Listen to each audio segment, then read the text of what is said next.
దస్తగిరి ఇప్పుడు Avinash Reddy bail petition అంటే బెయిల్ను రద్దు చేయాలంటూ పిటిషన్ దాఖలు చేసిన నేపథ్యంలో ఎట్లా ఉంటుంది అనేది, ఎందుకంటే దానికి కూడా బలమైన కారణాలను చూపిస్తూనే ఇవాళ దస్తగిరి పిటిషన్ దాఖలు చేశారు. మొత్తంగా అయితే వాదనలు ముగిశాయి, సరే తీర్పు వస్తుంది. ఇక్కడ ఒకటండి, ఆల్రెడీ గతంలోనే అవినాష్ రెడ్డి గారికి హైకోర్టు, తెలంగాణ హైకోర్టు ముందస్తు బెయిల్ మంజూరు చేసిన తర్వాత సునీతారెడ్డి గారు సుప్రీంకోర్టుకి ఆశ్రయించారు ఆ యొక్క ముందస్తు బెయిల్ను రద్దు చేయమని చెప్పేసి. అది ఆల్రెడీ సుప్రీంకోర్టులో పెండింగ్లో ఉంది ప్రస్తుతం.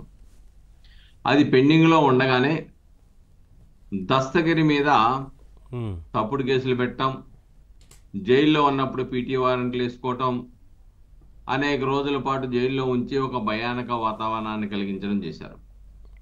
దస్తగిరి జైల్లో ఉన్నప్పుడు శివశంకర్ రెడ్డికి సంబంధించిన ఆయన కుమారుడు కూడా జైల్లోకి వెళ్ళి, నువ్వు రామ్ సింగ్ అనేటువంటి సిబిఐ విచారణ అధికారి బలవంతంగా నా చేత ఇలా చెప్పించాడని చెప్తే నీకు 20 కోట్ల రూపాయలు ఇస్తామని చెప్పారు అని చెప్పేసి ఆ విధంగా ప్రభావితం చేయడానికి సాక్షులను ప్రయత్నం చేశారనేది నయాన భయాన లొంగ తీసుకోవడానికి ప్రయత్నం చేస్తున్నారని చాలా స్పష్టంగా, అలాగే దస్తగిరి భార్య కానీ చాలా స్పష్టంగా చెప్పింది.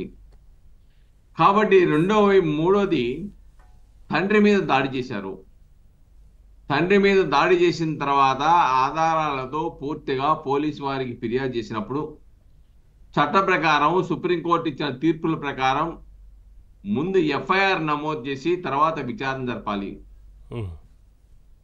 ఆ చర్య చేపట్టడంలో పోలీసులు ప్రభావితం కాబడ్డారు అనేది చాలా స్పష్టంగా ఇక్కడ కనబడతా ఉంది. రెండోది, అసలు సాక్షి పేపర్లో చాలా పెద్ద అక్షరాలతో రాసేస్తారు ఇది ప్రమాదమని, అలాంటి దాడి జరగలేదని.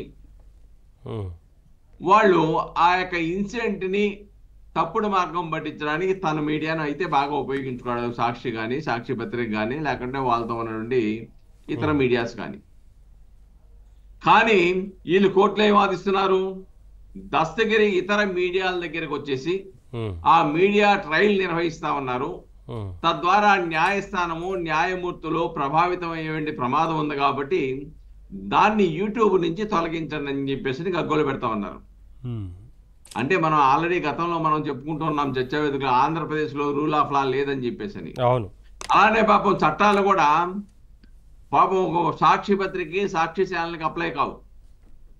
మిగతా ఛానల్లో వస్తేనే ప్రభావితం అవుతారు, వాళ్ళ ఛానల్లో వస్తే ప్రభావితం కారు. ఇది ఒక వింత వాదన. రెండోది, దస్తగిరి చాలా స్పష్టంగా చెప్తా ఉన్నాడు, నాకు నా కుటుంబానికి ప్రాణహాని ఉంది అని చెప్పేసి. దస్తగిరి ఇప్పుడు చెప్పడమే కాదండి, గతంలో చెప్పాడు. అంతేకాకుండా దస్తగిరితో పరిమితం అయిపోలేదు, సునీతారెడ్డి గారు కూడా చాలా సార్లు అనేక పర్యాయాలను స్పష్టంగా చెప్పింది, నాకు కానీ నా కుటుంబ సభ్యులకు కానీ ప్రాణాపాయం ఉంది. ఈ రాష్ట్రంలో మా తండ్రి గారిని హత్య చేసిన కేసు, హత్యా నేరానికి సంబంధించిన కేసు విచారణ జరిగితే మాకు న్యాయం జరగదు కాబట్టి పక్క రాష్ట్రానికి బదిలీ చేయమని కోరింది. మొన్న ఢిల్లీలో మీటింగ్ పెట్టేసి చాలా స్పష్టంగా చెప్పింది, నన్ను మోసం చేశారు, నన్ను ఏ విధంగా బెదిరించారు, ఆమెను కూడా ఏ విధంగా బెదిరించారు చెప్పింది. ఆయనకు అవినాష్ రెడ్డి ఏమవుద్ది, ఆయన అయితే బీజేపీలోకి పోతాడు, 11 కేసులు 12 కేసులు అవుతాయి అంటే జగన్మోహన్ రెడ్డి మీద, కాబట్టి మీరు నన్నేమి లేవు, మీ పాత్ర మీ ఆయన పాత్ర దీంట్లో ఉన్నట్టుగా మేము ఎందుకు అనకూడదు అని చెప్పేసి ముద్దాయిల్ని పూర్తిగా ప్రోత్సహిస్తూ సపోర్ట్ చేస్తూ మాట్లాడిన సంఘటన ఆమె ఆవేదన వినిపించింది.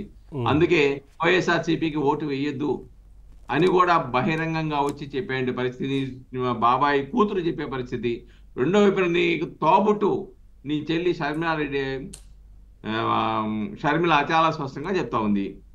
కాబట్టి ఇక్కడ ఒకటండి, ఏదైతే విట్నెస్ ప్రొటెక్షన్ స్కీమ్ కింద అది రాజ్యాంగపరమైన హక్కు, ఏ కేసులో అయినా సాక్షులకి రక్షణ కల్పించాల్సిన అవసరం ఉంది. అవును, ఆంధ్రప్రదేశ్లోకి వచ్చేటువంటి పరిస్థితి ఏంటంటే విచారణ సంస్థలు నిర్వీర్యమైపోయినాయి, అధికార పార్టీ చేతుల్లో కీలుబొమ్మలుగా మారిపోయినాయి.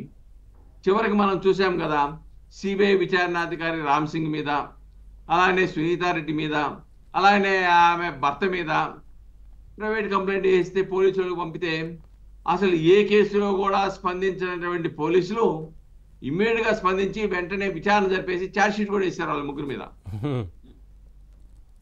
అంటే జరుగుతాయి ఇటువంటి, ఇక్కడే జరుగుతాయి. సరే మాట్లాడదాం సరే, మిగతా అంశాల గురించి కూడా మాట్లాడదాం. ఒకసారి అంకం రావు గారితో అట్లాగే ప్రసాద్ గారితో మాట్లాడిన తర్వాత మళ్ళీ వస్తాను. సరే రావు గారు నమస్కారం అండి. ఏంటి ఈ